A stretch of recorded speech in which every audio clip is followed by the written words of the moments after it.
So whether I'm working with a CEO of a large corporation, a business owner, or could even be a frontline supervisor, one of the conversations that come up inside of our coaching sessions or some of the training I'm working on is how do we have effective, difficult conversations?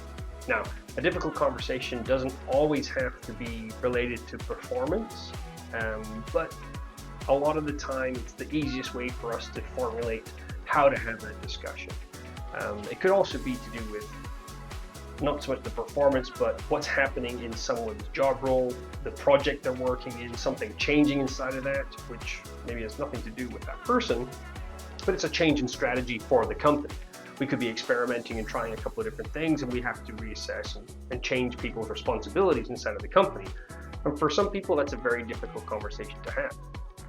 So let's first think about what happens if we're avoiding or not handling these conversations as well as we could. It's a skill like everything else. So if you try to avoid them all extent, it's a good video to watch and you'll pick up some basic starting blocks to do that. But if you feel like you're handling the conversations, you're attempting them, we need to see how to improve, how to get better, how to feel like we're getting more forward momentum. Again, these tips are really good. If we think about, what's the problem with avoiding those conversations?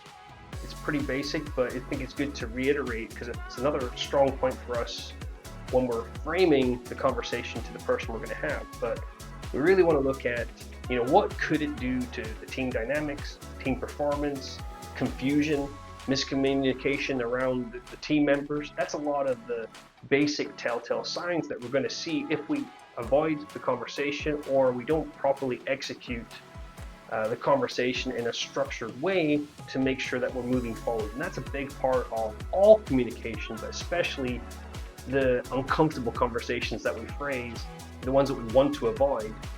We really want to make sure they're forward-moving conversations that allow us to get the point across, to have some actions going forwards, and to move that person, that team, the whole company in that forward direction.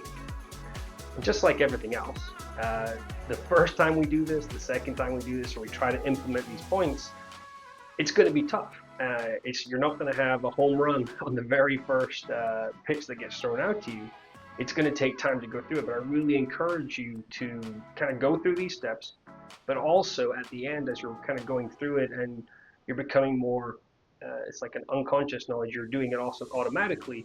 Until that point, just take that 5 minutes afterwards to say, hey, what went good on this and what would I do different next time? Rewatch the video, look at the points again, read the blog, and get a couple of ideas on what you would change the next time, because it is going to take 6, 7, 8, 9, 20, 30 different times with maybe different people, obviously, but till you really get into that momentum and that building that skill set to say, hey, I can have pretty tough, or you won't even think of it as tough, a tough conversation with anyone in my organization, and we're going to be able to move that ball forwards. So the step one is to plan and clarify your intent for the conversation. So plan it beforehand, but then when you're sitting down for that conversation, really give the true intent of what this conversation is going to do or what we're having it for, and be clear with what the goal wants to be or what your goal wants it to be for the end of the conversation and what we're going to do to be moving forwards, but also anticipate that there's going to be some pushback, or there's going to be, if you think above and below the point, there's going to be below point, maybe blame, excuses, denial.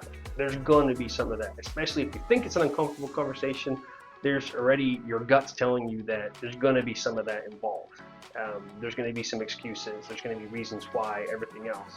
So we want to put that goal very clearly. This is what we want at the end of the day. Be prepared for the pushback, the blame, excuses.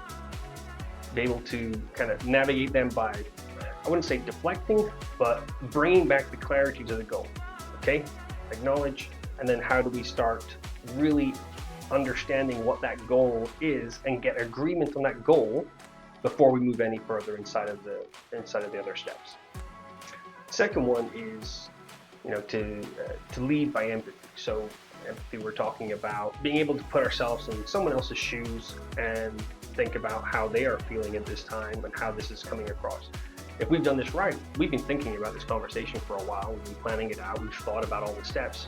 This might be the very first time they've ever thought about this. Or it could be something that's been in the back of their mind, but it's newer to them in this conversation. Just like we're learning the skill set of having these conversations, the whole team is going to get better at receiving these type of conversations.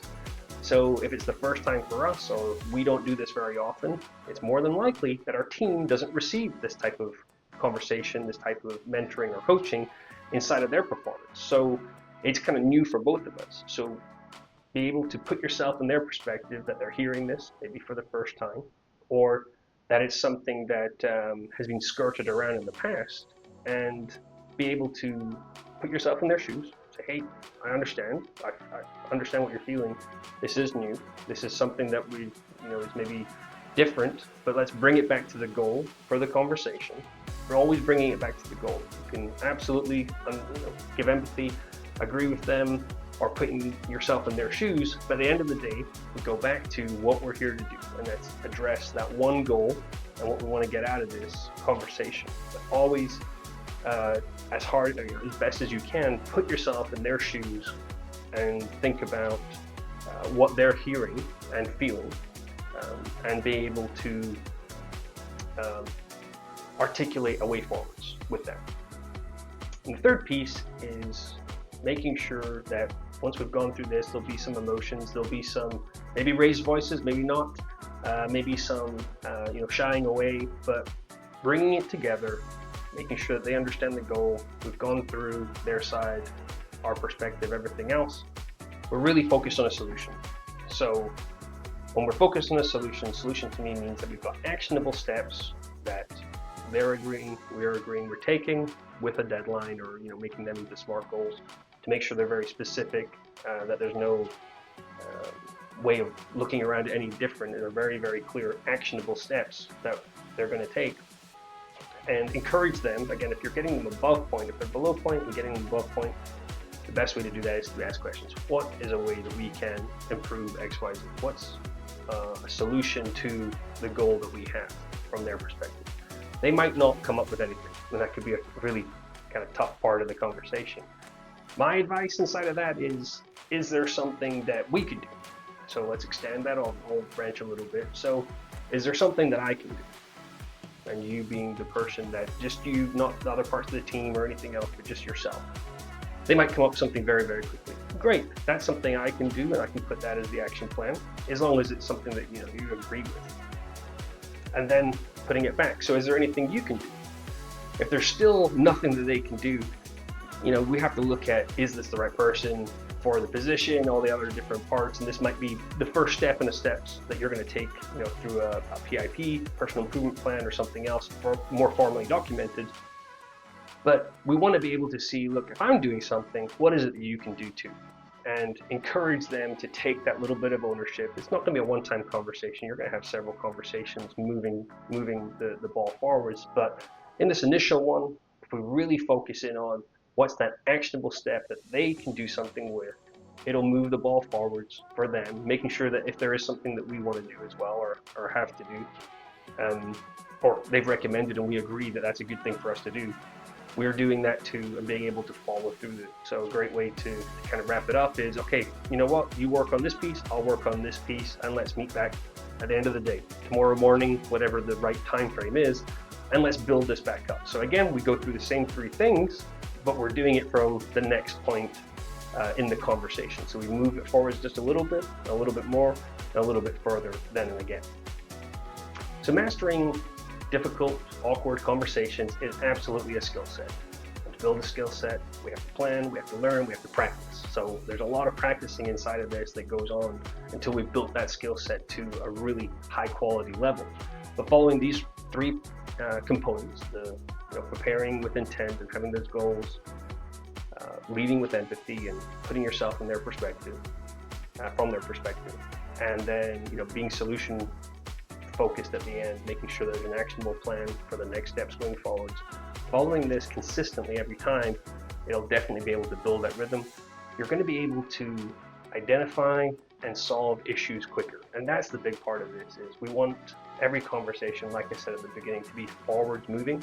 And this really allows us to do that, just continue forward moving with the business, with the team, with that individual by themselves. And it builds a lot of team focus, positive attitude around the business and the components that they're in. If you want to handle tough conversations like a pro, and you want to reach out and maybe have a chat about a specific example that we could talk through, that is by far the easiest way to implement some of these, is to really go through a real life example. You can definitely reach out to me at ActionHTX.com or click the button below here in the blog, and we can sit down 10-15 minutes, really take a subject or a specific situation that you have and kind of put that all together. I'm Andrew Buchan, your Business Accelerator.